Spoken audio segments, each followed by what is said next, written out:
নমস্কাৰ, উৎপল বৰা চেনেলটোলৈ আপোনালোক সকলোকে স্বাগতম জনাইছোঁ। আৰু এতিয়া মই আছোঁ দৌল মন্দিৰত।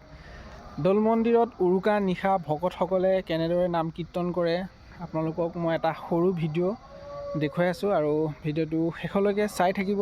তো ব'লকচোন যাওঁ কেনেদৰে ভকতসকলে নাম কীৰ্তন কৰে।